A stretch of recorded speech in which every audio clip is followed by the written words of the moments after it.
پھر اگر اس طرح ثابت ہو جائے تو کیا ہوگا؟ فَأَمْسِكُوهُنَّ فِي الْبُيُوتِ، تو عورتوں کو گھروں کے اندر قید کیا جائے گا، ان کو علیحدہ کر دیا جائے گا، اس لیے کہ احساس ہونے کہ میں نے جو فعل کیا ہے، یہ جو کام کیا ہے، کتنا برا فعل ہے، کتنا سنگین فعل ہے کہ اللہ تبارک و تعالیٰ کی رحمت سے آدمی گر جاتا ہے اور لوگوں سے بھی اس کو دور کر دیا جاتا ہے، ایک الگ کمرے کے اندر اس کو قید کر دیا جاتا ہے۔ آگے فرمایا حَتَّى يَتَوَفَّاهُنَّ الْمَوْتُ، یہاں تک کہ موت ان کو پکڑ کر لے جائے، موتا جائے، یہی ان کے لیے ایک راستہ ہے اور کوئی راستہ نہیں۔ آگے فرمایا او یجعل اللہ لہن سبیلا، یا اللہ تبارک و تعالیٰ ان کے لیے کوئی راستہ نکال دے۔ اب یہاں پر مفسرین نے لکھا ہے، دیکھو یہاں یہ آیت میں فرمایا ہے او یجعل اللہ لہن سبیلا، یا اللہ تبارک و تعالیٰ ان کے لیے کوئی راستہ نکال دے۔ تو سورہ نور کی جو آیات ہے وہ ایک واقعے کے سلسلے میں نازل ہوئی ہے۔ حضور کے زمانے میں بھی یہ واقعات پیش آتے تھے، تو اس زمانے کے اندر پہلے تو یہ تھا، لیکن بعد کے اندر قرآن کی جو آیات نازل ہوئی تو جو پہلے والا حکم تھا وہ منسوخ ہو گیا، اب یہ جو حکم نازل ہوا اس کے اوپر عمل جاری ہوگا۔ اب ہوا ایسا کہ حضرت معیذ بن مالک اور قبیلہ یزد کی ایک عورت، ان دونوں کے تعلقات ہوئے تھے اور ان دونوں سے برے فعل کا صدور ہو گیا تھا۔ اب حضور صلی اللہ علیہ وسلم نے کیا حکم دیا؟ چونکہ شادی شدہ تھے نا، شادی شدہ تھی، اور شادی شدہ کے بعد کے اندر قرآن کی روشنی میں یہ سزا ملتی ہے کہ ان کو رجم کیا جائے گا، رجم کیا جائے گا۔ تو حضرت معیذ بن مالک اور قبیلہ یزد کی ایک خاتون جو تھی، ان دونوں کو حضور صلی اللہ علیہ وسلم نے رجم کرنے کا حکم دیا کہ ان دونوں کو پتھر مار مار کر ختم کر دیا جائے گا، جب تک وہ مر نہیں جاتے ہیں ان کو پتھر مارا جائے گا، اس لیے کہ یہ جو فعل ہوا ہے کتنا گھناؤنا فعل ہے، کتنا خطرناک فعل ہے کہ جس کی بنیاد کے اوپر شریعت نے یہ سزا لاگو کی۔ اور ان علماء نے یہ لکھی کہ اگر شادی شدہ مرد اور شادی شدہ عورت اگر اس طرح کا فعل کرتے ہیں نا تو اس کے اندر تو پھر اور زیادہ سخت سزا ہونی چاہیے، اس لیے شریعت نے یہ سزا رکھی، اس لیے کہ اپنی شہوت کو پورا کرنے کے لیے اس کے پاس مقام موجود ہے، اپنی بیوی موجود ہے، اور بیوی کے ہوتے ہوئے اگر وہ دوسری عورت کے پاس پہنچتا ہے تو پھر یہ تو بہت برا فعل ہوا ہے، بہت گھناؤنا فعل ہوا ہے۔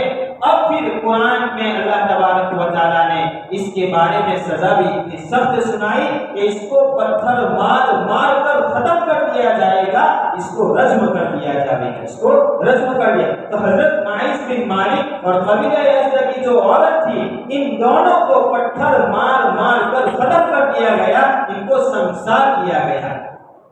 اسی طرح ایک یہودی کے بارے میں بھی حضور کے پاس یہ بات پہنچی اور جب یہ ثابت ہو گیا تو ان کو بھی رجم کرنے کا حکم دیا۔ اسی طرح ایک عورت کا قصہ بھی، کہ عورت نے بھی اقرار کیا تھا، حضور نے ان کو بھی رجم کرنے کا حکم دیا۔ تو حضور صلی اللہ علیہ وسلم کے زمانے میں بہت سارے ایسے واقعات رونما ہوئے ہیں، اس لیے کہ اگر آگے کوئی ایسا فعل کرتا ہے تو یہ فعل کرتے ہوئے رک جائے کہ بھائی دیکھو سزا کتنی سخت ہے کہ پتھر مار مار کر ختم کر دیا جائے گا، یہ کوئی معمولی سزا نہیں ہے۔ اور اس کے ساتھ ساتھ اگر مرد غیر شادی شدہ ہے، عورت بھی غیر شادی شدہ ہے، تو شریعت نے سزا بیان فرمائی الزانیۃ والزانی فاجلدوا کل واحد منہما 100 جلدہ، کہ دونوں میں سے ہر ایک کو 100 کوڑے مارے جائیں گے، 100 کوڑے مارے جائیں گے۔ اگر زنا کرنے والا مرد اور زنا کرنے والی عورت ان دونوں کی شادی نہیں ہوئی ہے، اب شریعت نے ان کے لیے بھی سزا مقرر کر دی ہے کہ 100 کوڑے ان کو مارا جائے گا۔ اس لیے اس سے اپنے آپ کو بچانا بہت ضروری ہے۔ دیکھو یہ بہت برا فعل ہے، بڑا خطرناک فعل ہے، بڑا خطرناک فعل ہے کہ حضور صلی اللہ علیہ وسلم نے فرمایا کہ اللہ تبارک و تعالیٰ اس آدمی کے اوپر لعنت فرماتی ہے، اللہ تبارک و تعالیٰ اس کی طرف رحمت کی نگاہ سے نہیں دیکھتے ہیں۔ یہ روایات میں آقا صلی اللہ علیہ وسلم نے ذکر فرمایا۔ تو اس سے بھی اس کی خباثت، اس کی قباحت معلوم ہوتی ہے کہ زنا یہ کتنا گھناؤنا فعل ہے، کتنا برا فعل ہے۔ تو قرآن کریم کے اندر اس کی طرف ہمیں رہنمائی ملی ہے۔ ایک سبق تو ہمیں یہ ملا کہ اس فعل کو نہیں کرنا چاہیے، اور دوسرا سبق یہ ملا کہ کسی کے اوپر غلط تہمت نہیں لگانی چاہیے، کسی کے اوپر غلط تہمت نہیں لگانی چاہیے۔ اگر ہم نے کسی کے اوپر غلط تہمت لگائی تو اس کے بعد کے اندر بھی ہمیں سزا بتلائی گئی ہے۔ ثم لم يأتوا بأربعة شهداء فاجلدوهم 80 جلدة، کہ 80 کوڑے مارے جائیں گے، اور آگے کیا فرمایا؟ اس کی شہادت کا کوئی اعتبار نہیں ہوگا، آگے جا کے شریعت کے جو معاملات ہیں اس کی شہادت کا اعتبار نہیں ہوگا، اس لیے کہ جھوٹ بول رہا ہے اور جھوٹ کے ساتھ دوسرے کے اوپر غلط تہمت لگا رہا ہے، اس لیے اس کی بات کا کوئی اعتبار نہیں ہوگا، اس کی شہادت بھی معتبر نہیں ہوگی۔ وَلَا تَقْبَلُوا لَهُمْ شَهَادَةً أَبَدًا، یہ لفظ قرآن کریم کے اندر ملتے ہیں۔ اگر اس نے غلط تہمت لگائی ہے تو ایک سزا تو یہ کہ اس کو 80 کوڑے مارے جائیں گے، اور دوسری سزا یہ ہے اس کی شہادت کا کوئی اعتبار نہیں ہوگا۔ یہ قرآن کریم سے، تو اس سے یہ بات بھی معلوم ہوئی کہ جھوٹی تہمت لگانا یہ بھی کتنا سنگین گناہ ہے۔ آج کل میرے بھائیوں یہ دونوں بیماریاں ہمارے معاشرے کے اندر بڑے زور کے ساتھ پھیل رہی ہیں۔ میں آپ کو بتاؤں، غیر شادی شدہ سے زیادہ شادی شدہ مرد اور شادی شدہ عورتیں اس کام کے اندر زیادہ تر ملوث ہیں۔ پھر آپ کہاں سے ان کے گھر کے اندر اللہ کی رحمت نازل ہوگی؟ کہاں وہ اللہ کی رحمت کے مستحق بنیں گے جب ان کے پاس حلال مقام موجود ہے؟ اب حلال مقام کے ہوتے ہوئے حرام موقع کا وہ مرتکب ہے، ارتکاب کرنے والا ہے۔ اب آپ ہی بتائیے کہ کیا اس آدمی کے اوپر اللہ تبارک و تعالیٰ کی رحمت اترے گی یا غصہ اترے گا؟ اللہ کی لعنت ہی اس کے اوپر ضرور اترے گی، اللہ کی لعنت اس کے اوپر ضرور اترے گی۔ اس لیے بتایا جا رہا ہے کہ دیکھو اس طرح کے فعل سے اپنے آپ کو دور رکھنا چاہیے، اس طرح کے گناہوں سے اپنے آپ کو دور رکھنا چاہیے، ورنہ پھر اس کی سزائیں جو سنائی جا رہی ہے بہت خطرناک سزائیں ہیں۔ سزائیں یہ ہے، اگر اسلامی کورٹ، اسی طرح اسلامی کوئی قاضی ہے اور وہ فیصلہ کرتا ہے تو قرآن اور حدیث کی روشنی کے اندر اس طرح فیصلہ ہوگا کہ اگر اس طرح کا فعل کرتا، تاکہ یہ سزا بھی کیوں رکھی میں آپ کو بتلاؤں، اس کی بھی حکمت لکھی ہے، اس کی بھی حکمت علماء کرام نے لکھی ہے اور مفسرین نے لکھا ہے۔ اگر اور سنسار کے سلسلے میں حضور نے کیا فرمایا معلوم ہے؟ اس کا افشا کیا جائے گا، لوگوں کے اندر اعلان کیا جائے گا، لوگوں کو جمع کیا جائے گا۔ جس طرح نماز کے لیے صفیں کھڑی کی جاتی ہے نا، صفیں کھڑی، اسی طرح جب آدمی کو رجم کیا جائے گا اس وقت لوگوں کی صفیں لگائی جائے گی، لوگوں کی صفیں لگائی جائے گی، لوگوں کے اندر اعلان کیا جائے گا، تاکہ بعد کے اندر کوئی آدمی یہ گناہ کرنے جائے تو سب سے پہلے اس سے ڈرتا رہے کہ دیکھ بھائی اس طرح کا حال میرا ہونے والا ہے، اگر میں یہ غلط کام کروں گا تو میرا انجام بھی ایسا ہی ہونے والا ہے، تو سامنے والا اس گناہ سے محفوظ ہو جائے۔ اس لیے دیکھو کتنی سنگین کہ صف لگائی جائے گی، جب پہلی صف پتھر مار مار کے وہ ختم ہو جائے گی پہلی صف، دوسری صف کی باری آئے گی، اسی طرح ساری صف والے اس کو پتھر مار مار کر اس کو ختم کر دیں گے۔ یہ سزا بتائی جا رہی ہے تاکہ بعد میں کوئی آدمی اس طرح کا فعل کرنے سے رک جائے، اور دیکھو وہ شریعت کی روح سے، شریعت کی اصطلاح میں وہ گناہ ہوگا اور گنہگار ثابت ہوگا اور اللہ کی رحمت سے بھی گر جائے گا، اور دنیاوی اعتبار سے بھی اس کو اس طرح سزا ملے گی۔ تو یہ زنا کو دور کرنے کی بہت ضرورت ہے، اور غیر شادی شدہ نوجوان لڑکے، اور میں آپ کو بتلاؤں ایسا کیوں ہوتا ہے، ایسا کیوں ہوتا ہے؟ یورپ کا جو کلچر ہے نا، یورپ کا جو کلچر، آپ کو جو لوگ وہاں رہ کر کے آئے ہیں، وہاں کی اوریانیت، وہاں کی فحاشی جو انہوں نے اپنی آنکھوں کے ذریعے دیکھی ہے، وہ لوگ جانتے ہیں، اس سے بخوبی واقف ہے کہ وہاں کا ماحول کیسا ہے، لوگ کس طرح رہتے ہیں اور کس طرح کے کام کرتے ہیں۔ روڈ کے اوپر چل کے لڑکیوں کے ساتھ غلط کام کر لیتے ہیں۔ بہت سارے وہاں کے جان پہچان والے جب آتے ہیں تو سناتے ہیں، بہت سارے ایسے قصے سناتے ہیں۔ یورپ کا جو کلچر بنا ہوا ہے، اب ہماری ذہنیت کے اندر وہی کلچر بیٹھا ہوا ہے۔ آج کا جو نوجوان ہے اور آج کی جو نوجوان نئی نسل ہے، ان کے ذہن و دماغ کے اندر یورپ کا کلچر بیٹھا ہوا ہے۔ یورپ کی جو سازشیں ہیں، یورپ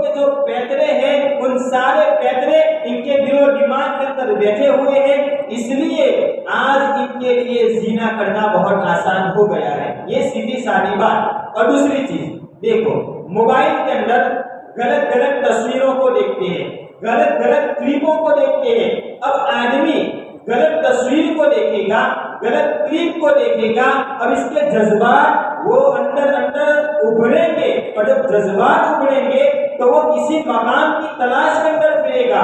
کوئی مقام مجھے مل جائے جس کے ذریعے میں قلبی اعتبار سے، ذہنی اعتبار سے سکون محسوس کروں۔ دیکھو جب اندر کے جذبات ابھرتے ہیں نا، دل کو بھی سکون نہیں ہوتا ہے، دماغ کو بھی سکون نہیں ہوتا ہے جب تک کہ وہ اپنے جذبات کو ختم نہ کرے۔ اس لیے تو دیکھو شریعت نے کتنا عظیم ہمارے لیے ایک طریقہ رکھا ہے نکاح کا، کہ آدمی اگر نکاح کر لیتا ہے اس کے لیے حلال طریقہ ہے، آدمی کے لیے بہت آسانی ہے، بہت آسانی ہے کہ بھائی اگر آدمی ایک عمر کو پہنچ جاتا ہے تو اس کے لیے نکاح کا انتظام کر دینا چاہیے، تاکہ اندرونی جو جذبات ابھرتے ہیں اس کی تسکین کے لیے اللہ تبارک و تعالیٰ نے عورت کو بنایا ہے، اس کے ذریعے اس کو سکون محسوس ہو جائے، اپنی خواہش بھی پوری ہو جائے۔ اور دیکھو اگر اس طرح کرے گا نا نکاح کے ساتھ تو پھر اس کے اندر ثواب ملے گا۔ کیا ملے گا؟ اس کے اندر ثواب ملے گا۔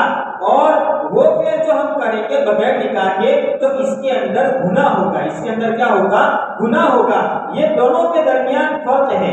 تو میں نوجوان بھائیوں سے یہ عرض کرنا چاہتا ہوں کہ ہم اپنی جوانی کی قدر کریں، اپنی جوانی کی حفاظت کریں۔ دیکھو اس طرح کے غلط کاموں کے اندر اپنے آپ کو لگا کر کے جوانی میں ہی اللہ تبارک و تعالیٰ کی رحمت سے گر جاتے ہیں، پھر ہر قسم کے گناہوں کے اندر مبتلا ہو جاتے ہیں۔ اس لیے اپنے آپ کو بچانا بہت ضروری ہے۔ تو موبائل کے اندر ایسے جو کلپیں بنائی جاتی ہے، یاد رکھو یہ خراب ذہنیت والے لوگ اس طرح کی کلپیں بناتے ہیں، اس طرح کی ویب تیار کرتے ہیں، اور نہ جانے سنانے والے سناتے ہیں کہ اس طرح مولانا ہوتا ہے۔ تب آپ ذرا سوچیں کہ وہ لوگ آپ کے سامنے اس چیز کو پیش کر رہے ہیں، آیا آپ ذرا تھوڑی دیر کے لیے سوچیں آپ کا اس کے اندر کوئی فائدہ ہے؟ آپ کا اس کے اندر کوئی فائدہ ہے؟ نہ تو دنیاوی اعتبار سے فائدہ ہے، نہ تو دینی اعتبار سے فائدہ ہے۔ ایک بات یاد رکھو، اس طرح کی تصویرات، اس طرح کے غلط ویڈیوز دیکھنے سے سب سے پہلے تو ہمارا ذہن خراب ہوگا، ہمارا ذہن کمزور ہو جائے گا۔ آج کل شکایتیں ہوتی ہیں نا نوجوان بچوں کی کہ مجھ سے کوئی وظیفہ بتائی دو کہ دماغ تیز چالو ہو جائے۔ سب سے بڑا وظیفہ یہ ہے کہ موبائل سے اپنے آپ کو بچاؤ، اپنے آپ کو بچاؤ، یہ سب سے بڑا وظیفہ ہے۔ قرآن کی تلاوت کرو، غلط کاموں سے اپنے آپ کو بچاؤ، یہ سب سے بڑا وظیفہ ہے۔ آپ کا ذہن بالکل تیز ہو، آپ کی نگاہوں کے اندر بھی اس کی وجہ سے کمزوری آتی ہے۔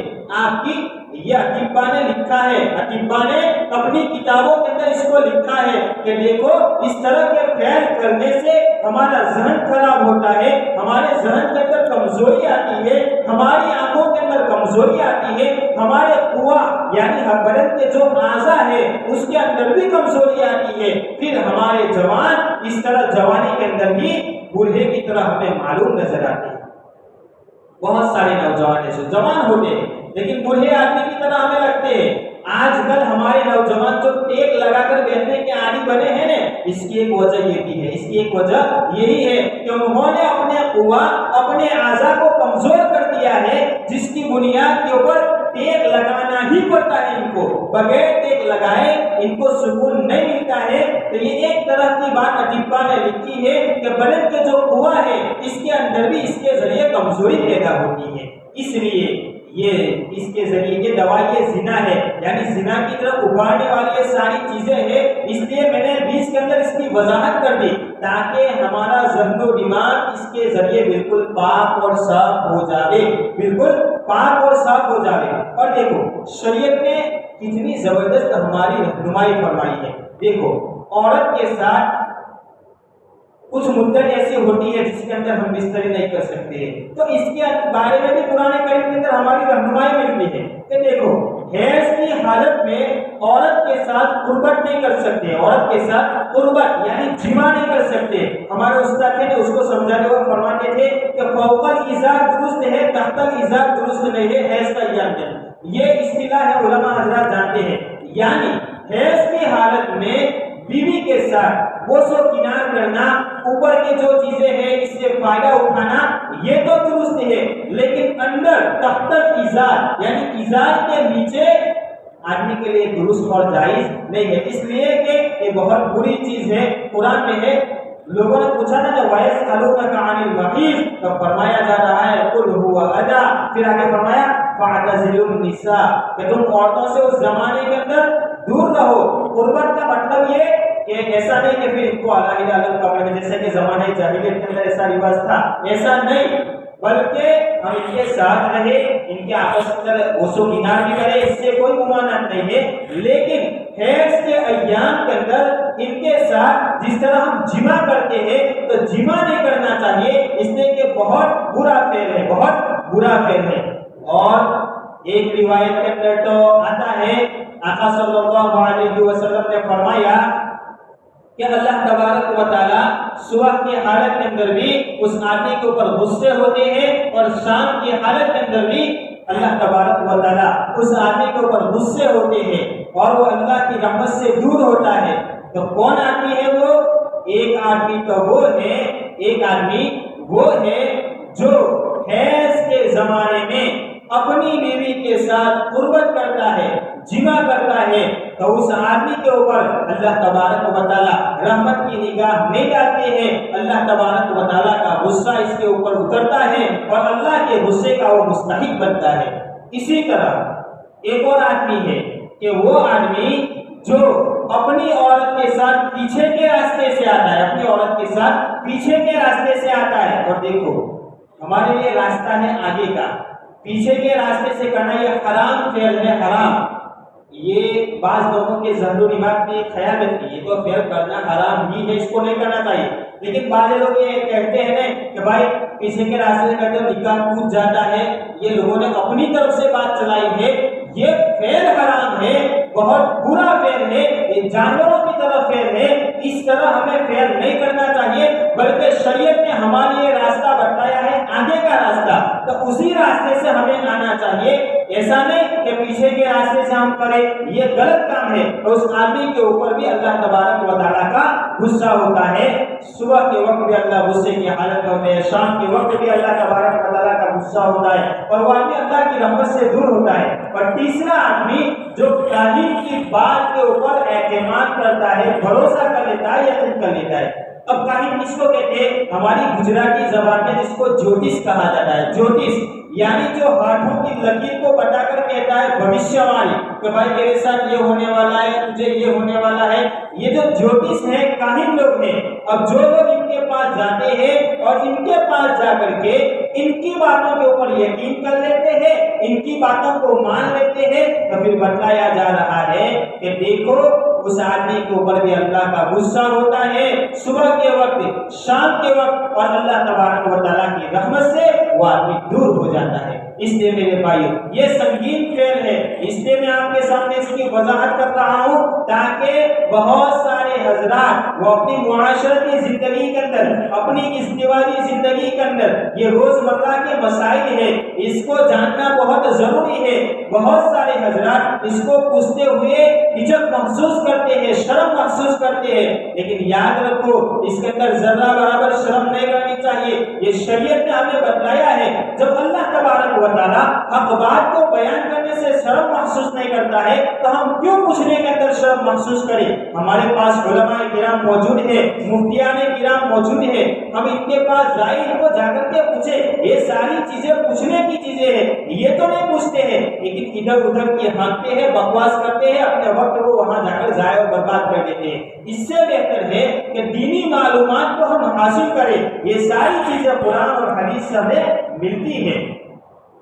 تو سب سے پہلی چیز تو یہ بتلائی کہ دیکھو زنا، اس کے قریب آدمی کو نہیں جانا چاہیے، بہت برا فعل ہے۔ پھر اس کے لیے اس کی سنگینی بتلاتے ہوئے کہ کتنا خطرناک ہے، 4 گواہوں کو پیش کرنے کا حکم ہے، اور وہ 4 مرد ہونے چاہیے، وہ 4 مرد ہونے چاہیے۔ اس سے اندازہ ہوتا ہے کہ شریعت اس کی جانچ پڑتال کتنی کرتی ہے، کتنی تحقیق کرتی ہے، اور اس کے بعد اس کے اوپر سزا لاگو ہوتی ہے۔ تو لا محالہ ہم کسی کے اوپر اس طرح کی تہمت بھی نہ لگائے اور ہم زنا کا ارتکاب بھی نہ کریں، تو دونوں طرح کی باتوں سے بچنے کی ضرورت ہے۔ آگے اللہ تبارک و تعالیٰ فرماتے ہیں وَاللَّذَانِ يَأْتِيَانِهَا مِنكُمْ فَآذُوهُمَا، اور تم میں سے دو مرد ایک دوسرے کے ساتھ برا فعل کرے فآذوہما تو تم ان کو اذیت پہنچاؤ، تو ان کو اذیت پہنچاؤ۔ آگے فرمایا فَإِن تَابَا وَأَصْلَحَا پھر اگر وہ دونوں توبہ کر لیں اور اپنی اصلاح کر لیں فَأَعْرِضُوا عَنْهُمَا تو تم ان دونوں کو درگزر کر دو، ان دونوں سے درگزر کر دو۔ آگے فرمایا ان اللہ کان توابا رحیما بلا شبہ اللہ تبارک و تعالی بہت زیادہ توبہ کو قبول کرنے والے ہیں اور بہت زیادہ رحم کرنے والے ہیں۔ دیکھو یہاں پر ایک بات یہ بیان کی جا رہی ہے کہ دو مرد آپس کے اندر جو غلط کام کرتے ہیں، غلط فعل کر جن کو قوم لوط کا عمل کہا جاتا ہے۔ لوط علیہ السلام کی جو قوم تھی نا، قوم ان کے اندر ایک تو یہ تھا کہ وہ اللہ کے ساتھ دوسرے معبود کو شریک ٹھہرانے یعنی شرک بھی کرتے تھے، اور دوسرا فعل یہ تھا کہ مرد آپس کے اندر اپنی ضرورت کو پورا کرتے تھے، یہ فعل ان کا تھا۔ تو دیکھو اللہ تبارک و تعالیٰ نے کتنی سخت ان کے اوپر سزا نازل فرمائی اور اللہ نے کتنا سخت ان کے اوپر عذاب اتارا ہے، قرآن کریم کے اندر پورا ان کا واقعہ موجود ہے۔ تو ہمارے خلفائے راشدین میں بھی بہت سارے حضرات ایسے گزرے ہیں جنہوں نے اس طرح کے فعل کرنے والوں کو سخت سزا دی ہے، سخت سزا دی ہے، جن میں بطور نمونہ حضرت ابوبکر صدیق رضی اللہ تعالی عنہ، حضرت علی رضی اللہ تعالی عنہ، اسی طرح حضرت عبداللہ بن زبیر رضی اللہ تعالی عنہ، اور چھوٹے ہیں ہشام بن عبد الملک، ہشام بن عبد الملک، یہ چاروں خلیفہ ہیں جنہوں نے اپنے زمانے کے اندر اس طرح کے فعل کرنے والوں کو سخت سزا دی ہے۔ اور بطور نمونہ انہوں نے ایک واقعہ بھی پیش کیا ہے، انہوں نے ایک واقعہ پیش کیا ہے کہ حضرت خالد بن ولید رضی اللہ تعالی عنہ نے، حضرت خالد بن ولید رضی اللہ تعالی عنہ نے حضرت ابوبکر صدیق رضی اللہ تعالی عنہ کو خط لکھا، عرب کے ایک بستی کا واقعہ لکھا کہ یہاں پر ایک آدمی ایسا ہے جو اس طرح کا معاملہ کراتا ہے جس طرح عورتیں کرواتی ہے، اسی طرح یہ آدمی فعل کروا رہا ہے۔ حضرت ابوبکر صدیق رضی اللہ تعالی عنہ کو یہ خط لکھا، حضرت ابوبکر صدیق رضی اللہ تعالی عنہ نے اس خط کو پڑھا، اب پڑھنے کے بعد صحابہ کو جمع فرمایا، تو حضرت علی وغیرہ جمع کیے، اب وہاں پر جمع کیے تو سارے حضرات کا مشورہ لیا، اب حضرت علی رضی اللہ تعالی عنہ نے یہ رائے پیش کی کہ دیکھو یہ تو قوم لوط کا عمل ہے اور اللہ تبارک و تعالیٰ نے ان کے اوپر سخت سزا نازل فرمائی ہے، اس لیے ان کو سزا دی جائے گی کہ ان کو آگ کے اندر ڈالا جائے گا، ان کو جلایا جائے گا۔ حضرت علی رضی اللہ تعالیٰ عنہ نے یہ رائے پیش کی اور سارے حضرات نے اس رائے کے اوپر اتفاق کیا، اور ہوا ایسا کہ حضرت ابوبکر صدیق رضی اللہ تعالیٰ عنہ نے یہ سزا قائم فرمائی کہ اس کو جلایا جائے گا، اس کو جلایا جائے گا۔ تو دیکھو شریعت کی روشنی کے اندر کتنی سخت سزا ہے اور یہ کتنا گھناؤنا فعل ہے، کتنا گھناؤنا فعل ہے۔ یاد رکھو بہت سارے حضرات پر اللہ تبارک و تعالیٰ کی لعنت ہوتی ہے، بہت سارے حضرات کے اوپر، اور یہ فعل کی جب باری آئی تو اللہ تبارک و تعالیٰ نے 3 مرتبہ فرمایا کہ لعنت ہے اس آدمی کے اوپر، ملعون ہے وہ آدمی، ملعون ہے وہ آدمی جو قوم لوط کی طرح فعل کرتا ہے، قوم لوط کی طرح عمل کرتا ہے۔ ایک تو یہ کہ اللہ تبارک و تعالیٰ نے ساتوں آسمان کے اوپر سے لعنت فرمائی، اور دیکھو 7 آدمیوں کا اس کے اندر ذکر ہے، لیکن جب اس فعل کی باری آئی نا، اس فعل کی اس کی باری آئی قوم لوط والے عمل کی کہ اللہ کی لعنت، تو اس وقت اللہ تبارک و تعالیٰ نے 3 مرتبہ یہ جملہ ارشاد فرمایا، ملعون ہے وہ آدمی، ملعون ہے وہ آدمی، ملعون ہے وہ آدمی جو قوم لوط کی طرح فعل کرتا ہے، عمل کرتا ہے۔ تو میرے بھائیوں آپ اندازہ لگائیں، اس سے اس کی شناخت اور برائی معلوم ہوتی ہے کہ ایک آدمی دوسرے آدمی کے ساتھ اپنی ضرورت کو پورا کرتا ہے، تو یہ کتنا خطرناک فعل ہے، کتنا خطرناک فعل ہے۔ آج کل میرے بھائیوں یہ کوئی معمولی چیز نہیں، بہت سارے حضرات ایسے ہوتے ہیں جو جانوروں کے ساتھ بھی اپنی ضرورت کو پورا کرتے ہیں، جانوروں کے ساتھ۔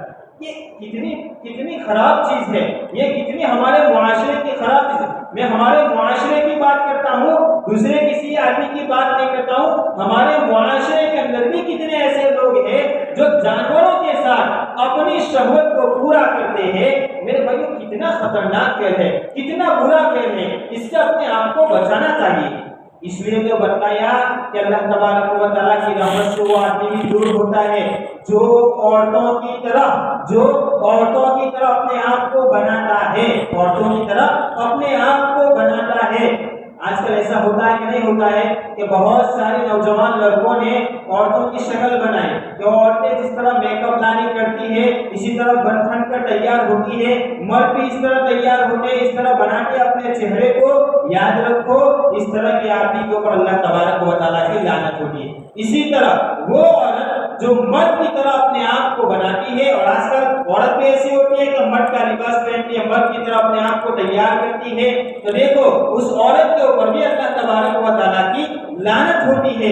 یہ حدیث کی روشنی کے اندر میں آپ کو یہ ساری چیزیں بتا رہا ہوں، چونکہ یہ ابھی ہمارے سامنے چیزیں آ رہی ہے، اس لیے میں وضاحت کے ساتھ آپ کے سامنے اس کو ذکر کرتا ہوں تاکہ ہمارے معاشرے کے اندر سے یہ جو خرابیاں پھیلی ہوئی ہے ان خرابیوں کا سدباب ہو جائے، ہم خود بھی اس فعل سے بچے اور اپنے معاشرے کے اندر جو حضرات اس فعل کے اندر ملوث ہیں ان کو بھی ہم روکنے کی کوشش کریں، ان کو بھی بتلائیں کہ دیکھو اس طرح کی سنگین سزائیں ہیں، اس طرح کی اللہ تبارک و تعالیٰ کی لعنت ہوتی ہے۔ اس لیے میرے بھائیوں ہم ذرا سوچیں کہ اللہ تبارک و تعالیٰ کی رحمت سے وہ آدمی گر جاتا ہے، اور جو آدمی اللہ کی رحمت سے گر جاوے کبھی اس کو سکون نہیں ملے گا، چاہے اس کے پاس کروڑوں روپے ہو، لاکھوں روپے ہو، لیکن ذرہ برابر اس کو سکون نہیں ملے گا، اس لیے کہ اللہ کی رحمت سے وہ آدمی دور ہو گیا۔ تو یہ سارے فعل ہیں جو لوگ کرتے ہیں، تو یہ قوم لوط کا سا عمل ہے، اس سے اپنے آپ کو بچانا چاہیے، اس سے اپنے آپ کو بچانا چاہیے۔ اس لیے بتلایا جا رہا ہے واللذان یأتیانها منکم فآذوہما، مفسرین نے لکھا کہ تم میں سے اگر دو آدمی آپس میں ایک دوسرے کے ساتھ قوم لوط کی طرف فعل کرتا ہے تو تم ان کو اذیت دو، تم ان کو اذیت۔ اور میں نے سزا بھی سنائی آپ کو شریعت کی روح سے کہ کتنا خطرناک فعل ہے، اور خلفائے راشدین نے کس طرح سزا قائم کی تھی، تو اس سے اندازہ ہوتا ہے۔ اب یہ مسئلہ ہے نا، مسئلہ وہ قاضی اور حاکم کی ثوابدید پر چھوڑ دیا گیا ہے، قاضی اور حاکم کی ثوابدید، یعنی جو اسلامی کورٹ کا بڑا آدمی ہوتا ہے، جج ہوتا ہے اور قاضی ہوتا ہے، اب وہ جو مناسب سمجھے گا کہ کیا مجھے سزا دینی ہے تاکہ اس کا سدباب ہو جائے، اب قاضی کے ذمے سپرد کر دیا، قاضی حالات کے اعتبار سے دیکھے گا کہ کون سی سزا مناسب ہے، اس اعتبار سے قاضی اس کو سزا دے گا تاکہ اس فعل سے لوگ اپنے آپ کو دور رکھے اور اس سے باز رہنے والے بن جاوے۔ تو یہ شریعت نے ہمیں سزا سنائی ہے۔ آگے ایک اور چیز ذکر فرمائی کہ دیکھو اتنے سارے فعل کرتے ہیں، اتنے سارے فعل، لیکن اللہ کی ذات کتنی رحیم ہے، اللہ کی ذات کتنی کریم ہے۔ فَإِن تَابَا، پھر اگر وہ توبہ کر لے، وَأَصْلَحَا، اور اس فعل سے باز آ جاوے، اپنی اصلاح کر لے، تو کیا فرمایا جا رہا ہے فَأَعْرِضُوا عَنْهُمَا، تم کیا کر دو، ان کو درگزر کر دو، تانا دینا چھوڑ دو۔ اس لیے تو آگے فرمایا جا رہا ہے فَإِن تَابَا وَأَصْلَحَا فَأَعْرِضُوا عَنْهُمَا کے ذریعے کہ تم ان کو تانے مت دو، ان اللہ کان توابا رحیما، بلا شبہ اللہ تبارک و تعالی بہت زیادہ تواب مبالغہ کا صیغہ استعمال فرمایا، جو علماء حضرات جانتے ہیں کہ یہ اکثریت کو بتلانے کے لیے کہ جو جتنی چیزیں ہیں ان سب میں سب سے بڑھ کر کوئی چیز ہوتی ہے، اس کے لیے یہ مبالغہ کا صیغہ استعمال ہوتا ہے۔ تواب مبالغہ کا صیغہ استعمال فرمایا کہ اللہ تبارک و تعالی بہت زیادہ توبہ کو قبول کرنے والا ہے اور رحم کرنے والا ہے، کہ اللہ تبارک و تعالی جب ان کی توبہ قبول کر لیتا ہے، ان کو معاف کر لیتا ہے، پھر انسانوں کا کیا حق بنتا ہے کہ ان کو تانے دے۔ آج کل میرے بھائیوں ہمارے معاشرے کی بہت بڑی خرابی ہے، میں آپ کو سنا رہا ہوں کہ لوگ اگر کسی نے کوئی گناہ کا کام کر دیا، چلو بھائی ہو گیا، اس نے توبہ کر لی، اب کئی سال ہو جاتے ہیں اس فعل کو کرتے ہوئے، کئی سال ہو گئے، اس نے توبہ کر لی، اللہ نے اس کی توبہ کو بھی قبول کر لیا، اب کئی سال ہو گئے، اب کہیں اس کی ملاقات ہوئی ہے تو کس کے ذریعے اس کو یاد کرتے ہیں آپ کو معلوم ہے؟ سب سے پہلے ادب کے لوگ مواقع نہیں، یہ ہماری جگہ بڑا کہہ رہے ہیں، یہ ہمارے جملے ہوتے ہیں، یہ ہمارے جملے ہوتے ہیں میرے بھائی، اس طرح یاد۔ اللہ تبارک و تعالیٰ جب درگزر کر دیتے ہیں، اللہ معاف کر دیتے ہیں، ہمارا کیا حق بنتا ہے کہ ہم ان کو تانا دیں، ہم ان کو تانا دیں؟ اس لیے تو کتابوں کے اندر لکھا ہے کہ آدمی کے گناہ سے نفرت کرنی چاہیے، اس آدمی سے نفرت نہیں کرنی چاہیے، اس آدمی سے تو بھائی اس نے جو فعل کیا تھا، اس نے اس گناہ کا ارتکاب کیا تھا، وہ گناہ اس نے غلط کیا تھا، اس گناہ کی برائی ہمارے دل کے اندر ہونی چاہیے۔ لیکن اس آدمی سے ہم نفرت کرنے لگے، اپنے مجمع سے اس کو دور کرنے لگے، اس کو الگ کر دیتے ہیں، تو پھر میرے بھائیوں یہ ہم اس کو تانا دے رہے، اس کو ہم حقیر سمجھ رہے ہیں۔ اور اللہ تبارک و تعالیٰ کہتے ہیں کہ دیکھو اگر اس نے اس طرح کا فعل کیا ہے اور میرے سامنے رجوع ہو گیا ہے، توبہ کر لی ہے، میں اس کی توبہ کو ضرور قبول کرتا ہوں، میں اس کو اپنی رحمت کی نگاہ سے دیکھتا ہوں، اس لیے ہمارا ذرہ برابر حق نہیں بنتا ہے ہم کسی کو آر دلائیں، کسی کو تانے دیں۔ میرے بھائیوں یہ بہت بری وبا پھیل رہی ہے ہمارے معاشرے کے اندر، اس کو دور کرنے کی بہت ضرورت ہے۔ اگر ہم نے اس کو دور نہیں کیا تو پھر میں آپ کو سناتا ہوں حدیث سنا رہا ہوں کہ حضور صلی اللہ علیہ وسلم نے فرمایا جو آدمی کسی کو تانا دیتا ہے اور آگ دلاتے ہوئے اس کے گناہ کی یاد تازہ کراتا ہے، آقا نے فرمایا کہ اس کی موت اس وقت تک نہیں آئے گی جب تک کہ اس فعل کے اندر، اس گناہ کے اندر مبتلا نہ ہو جائے۔ کتنی سنگین بات ہے، ذرا غور کریں، ذرا غور کریں۔ اگر اس بات کو سامنے رکھیں گے تو کبھی کسی کو آگ نہیں دلائیں گے۔ بھائی بشری تقاضے کے مطابق، انسانی تقاضے کے مطابق بھول ہو جاتی ہے، آدمی سے غلطی ہو جاتی ہے، آدمی سے گناہ ہو جاتا ہے۔ کون معصوم ہے؟ انبیاء کے علاوہ کوئی معصوم ہے؟ انبیاء ہی معصوم ہے۔ انبیاء کے علاوہ دنیا کے جتنے بھی انسان ہیں وہ سارے کے سارے، اس طرح فرمائیں کل بنی آدم خطاؤون وخیر الخطائین التوابون۔ یہ حدیث کے اندر ہم غور کریں کہ اللہ نے کتنا زبردست جملہ ارشاد فرمایا کہ سارے کے سارے بنی آدم خطاوار ہیں، لیکن بہترین خطاوار کون ہے معلوم ہے؟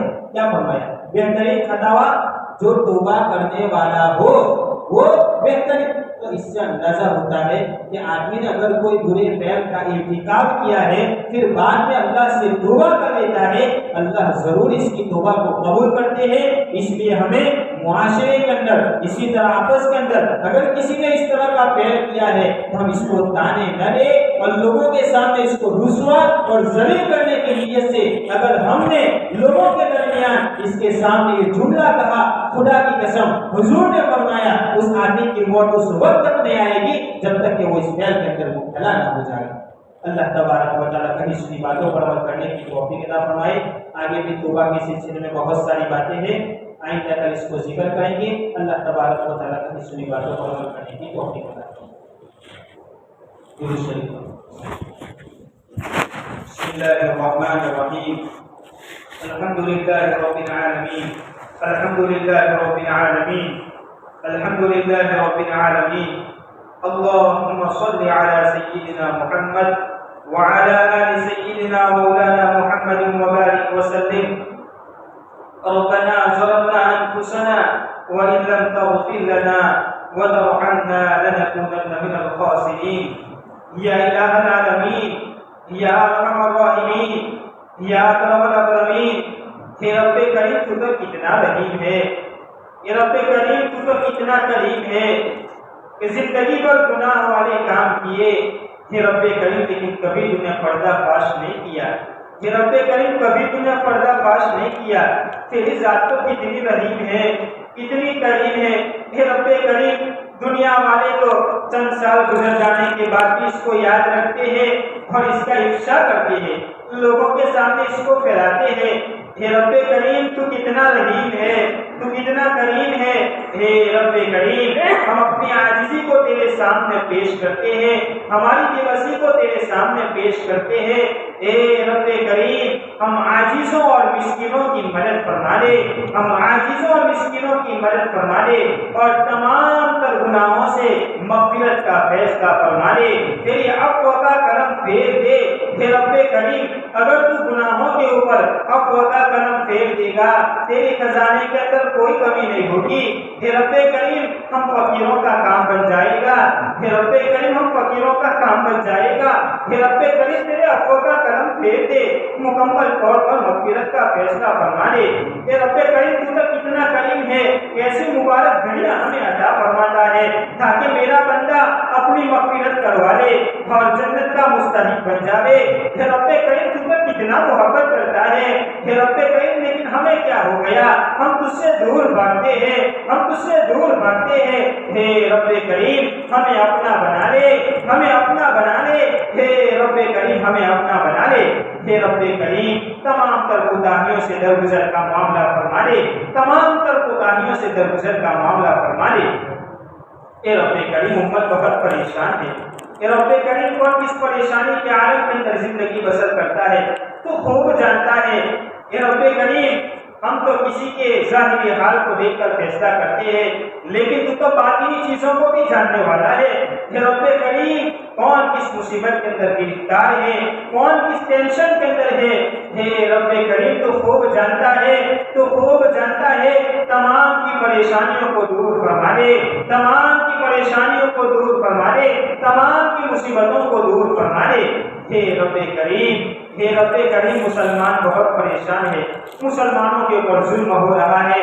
اے رب کریم اذانوں کو بند کرنے کی آوازیں لگائی جا رہی ہے۔ اے رب کریم، اے رب کریم مسلمانوں کے اوپر ظلم و تشدد ہو رہا ہے۔ اے رب کریم ہمارے لیے تیرے علاوہ کوئی ڈر نہیں ہے، اے رب کریم ہمارے لیے تو تیرے علاوہ کوئی ڈر نہیں ہے۔ اے رب کریم دنیا کے در والوں نے تو دھکے دے دیے، دنیا کے در والوں نے دھکے دے دیے۔ اے رب کریم جب ہم پہنچتے ہیں ہمیں مسلمان سمجھ کر، داڑھی ٹوپی دیکھ کر ہمیں دھکے دیے جا رہے ہیں۔ اے رب کریم ہمارے لیے تو آپ ہی کا در ہے، تیرے در کے اندر آئے ہیں اور تیرے در میں بیٹھ کر کے تیرے سامنے ہاتھوں کو پھیلایا ہے۔ اے رب کریم مسلمانوں کی نصرت فرما، مسلمانوں کی مدد فرما، کرم کرم پر نصرت فرما۔ اے رب کریم ہمت نگر کے مسلمانوں کی حفاظت فرما، اے رب کریم کھمبات کے مسلمانوں کی حفاظت فرما۔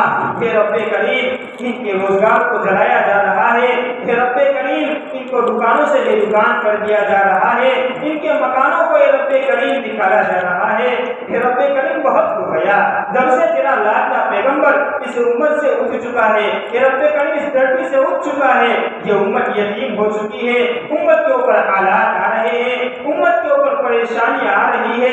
اے رب کریم، اے رب کریم ایک نظر کرم فرما لے، ایک نظر رحم فرما لے۔ اے رب کریم تیرے ایک نظر رحم پڑ جاوے گی، اس یتیم امت کا کام بن جاوے گا۔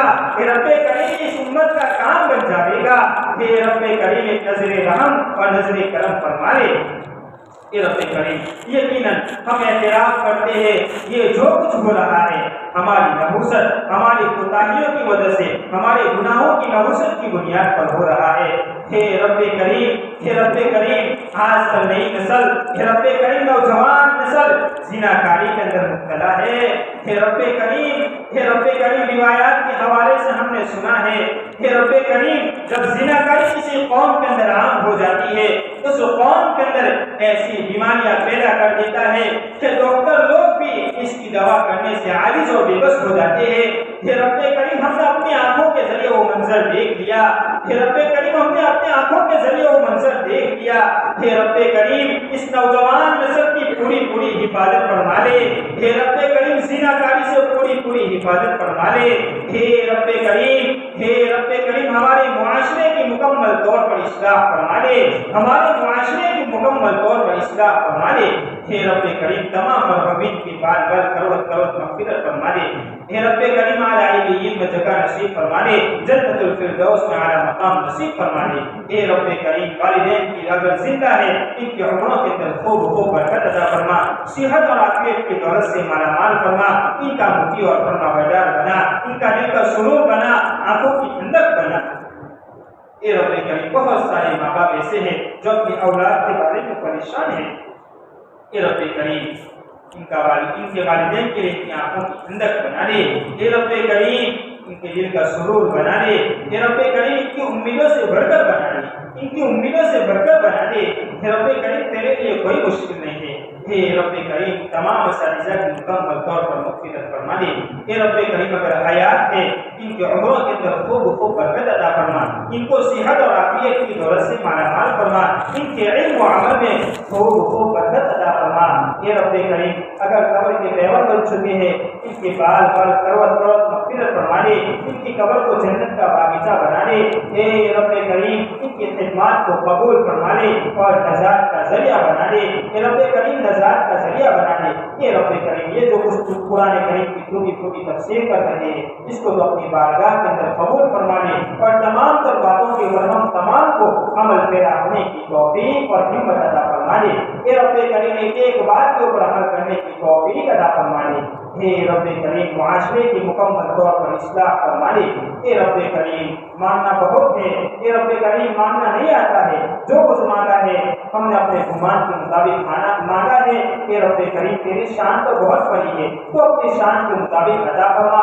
ہماری دعاؤں کو محض آپ کے فضل اور کرم سے جناب محمد صلی اللہ علیہ وسلم کے صدقے اور فکر قبول فرما۔ ربنا تقبل منا انك انت السميع العليم وتب علينا انك انت التواب الرحيم وصلى الله تعالى على خير خلقه محمد وعلى اله واصحابه اجمعين آمين برحمتك يا ارحم الراحمين۔